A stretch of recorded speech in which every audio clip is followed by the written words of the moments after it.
season! Christmas fever is upon us. The windows are garlanded in red and green.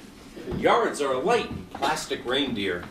And milling crowds of shoppers fill the streets, stores, and malls. I put up my tree last week. Had to assemble it first. Then I threw an artificial Yule log on the propane-augmented fire and began to reminisce about Christmases past. The holidays tend to do that, you know. I found myself remembering another Christmas, in another time, another place, and a gun.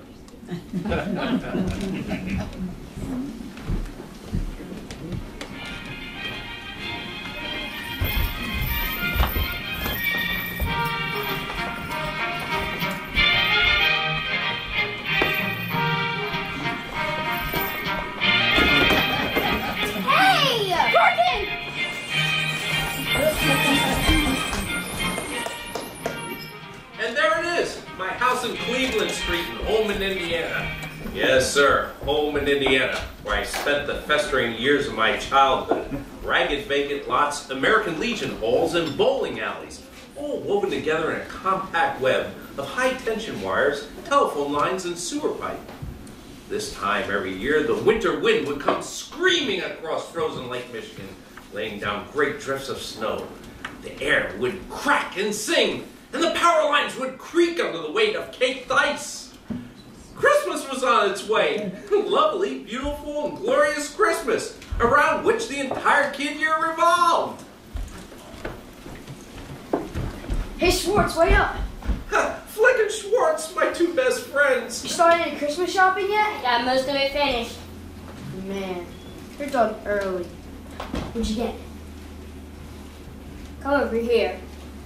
To us kids, the most important thing next to what am I getting for Christmas was, what am I getting my parents for Christmas? The selection of which was done with greater secrecy than a State Department spy operation.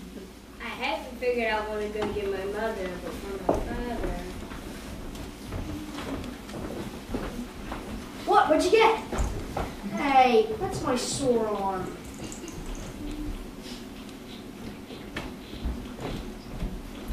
For my father, I got. Wow. A new flick gun. The sheer creative genius of it was brilliant. In the land of the rolled newspaper and wire fly swatter, the man with a flick gun was king. You know what I'm going to get my father? What? A rose? That squirts. Wow. We had all seen these magnificent appliances at Pulaski's candy store. Bright red celluloid with a rubber bulb for pocket use. A gift anyone would treasure.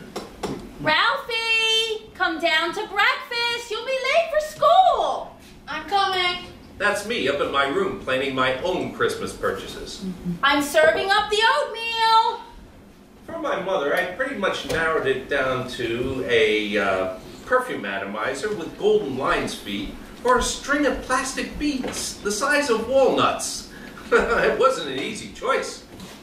Here's your oatmeal, Randy. Oh, Randy. For my kid brother Randy, I narrowed it down to a plastic water pistol, a rubber dagger, or a tin zeppelin with little wheels and a friction motor. You have to be careful when selecting a gift for your kid brother. If you got him something you've always wanted, it could lead to bad blood. I was lukewarm to plastic water pistols, rubber daggers, or tin zeppelins, so whichever one I chose was safe. Get out of here! Leave me alone! Go away! Our hillbilly neighbors, the Bumpases, had at least 785 smelly hound dogs, and they ignored every single human being on the planet except for my old man. Wherever the old man showed his face outside, the Bumpus hounds would come after him. You didn't see what those hounds did to the hedges? I got the morning mail, most of it anyway. Anything for me? Oh yeah, sure. Bill. Very funny. Did you scrape the ice off in your car? Yeah, it's warming up right now. I had recently made the final payment on a family-sized can of Simonides for my old man. He was a dedicated hoodshiner, an Oldsmobile man the way others were Baptists, Methodists, or Catholics.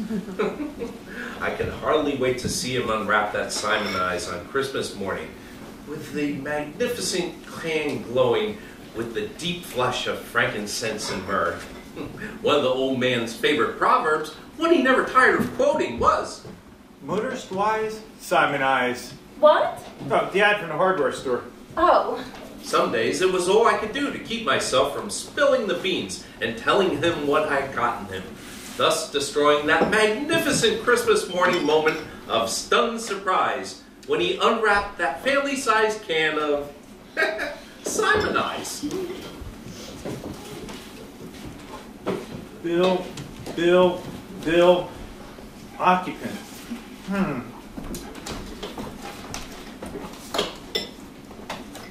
Do you have money problems? Do you need a loan?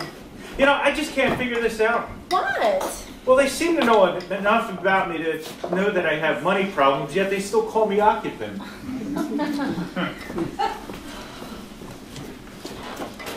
Anything for me? Like what? Like my little Orphan Annie decoder pin. I listened religiously to the Little Orphan Annie radio show. Annie and Sandy were always out capturing smugglers or chasing bandits. Best of all, whenever Annie got in a tight jam, this friend of hers named Punjab would show up and cut the bad guy's head off. What a great friend to have. No, nothing from Little Orphan Annie today. At the end of each broadcast, the announcer would call out a string of numbers. Kids all over the country would then decode those numbers into the secret message, getting the real truth straight from Orphan Annie. Every day without that decoder pin postponed my intellectual and spiritual growth. Come eat your oatmeal. To a kid, waiting for something that you sent for in the mail takes longer than the time it would take to build the pyramids, single-handed, using the number 3 erector set. The one without the motor. Oh, Randy, don't play with your food, eat it! Most mornings my kid brother wore more oatmeal than he ate. He was a notoriously picky eater who had been known to go for years without taking on provisions. Do you eat that food and stuff? Then don't make that face. Don't cry. I'll give you something to cry about. My mother was a bit more subtle. She had invented a game to get the little runt to eat. Randy, how does the little piggy go? That's right. How does the little piggy go? How does the little piggy go? Now, show me how the piggies eat. Here's a new trough. Go on, show me. Oh, Mommy's little piggy. Good piggy. Eat it all up.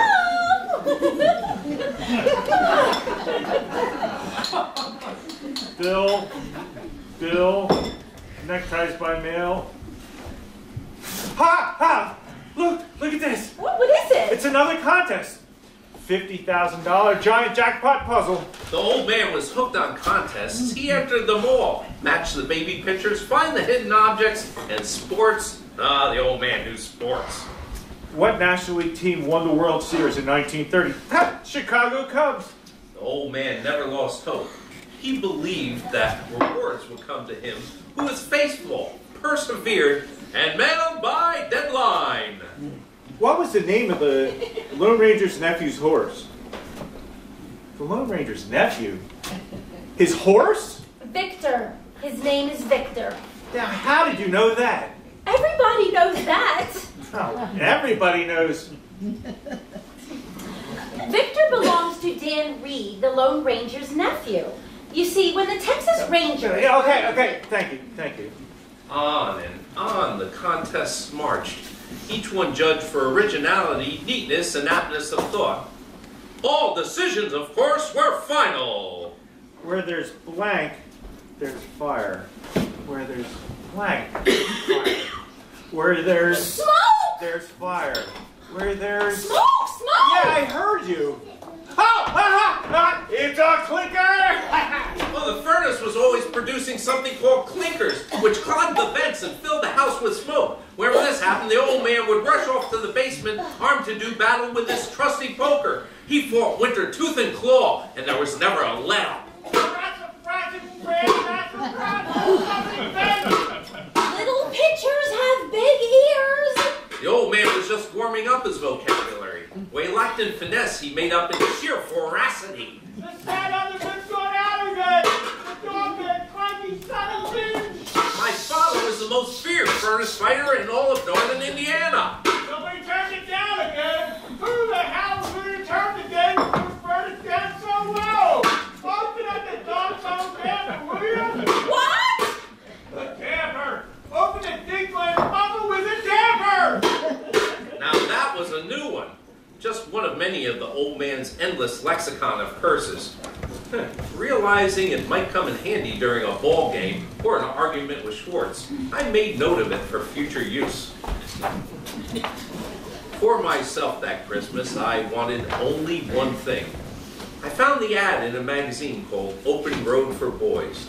It was a magnificent thing of balanced copy, superb artwork, and subtly contrived catchphrases. It said, "Boys, at last you can own an official Red Ryder 200-shot carbine action range model air rifle." And there was a picture of Red Ryder himself, clutching the knurled stock of the most beautiful BB gun I'd ever laid eyes upon. No self-respecting cowboy would be caught without one.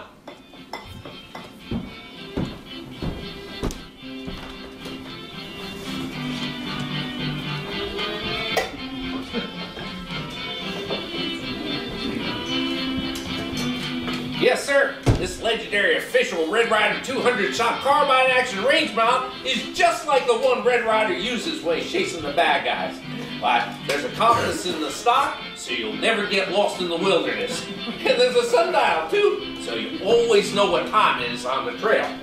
She's a real straight shooter. Just look down the barrel to the special cloverleaf sight and pull the trigger. You can't miss. Can't miss. It's great for shooting targets and varmints. And say, make sure to tell Dad it makes a swell Christmas gift too. But you better hurry on down to your local dealer. Supplies are limited. You don't want to be left out. I don't want to be left out. Got it in again. How about the clinker? Whip that tube. Have some breakfast. No, I think I'll just have some coffee. Where was I? The Perfect Fool is also known as the Texaco Blank Chief. Fire. What? Fire. Fire! No, that's your answer. Ed Wynn is the perfect Yeah, fool, yeah, and he's the Texaco fire chief. Yeah, it's an easy one. Everyone knows that. Thank you. Fire. Open Road for Boys was a magazine that sold dreams, fantasies, and incredible adventures. My dream that particular Christmas was for that BB gun. I fantasized adventures where I, and I alone, stood between my tiny huddled family and incessant evil.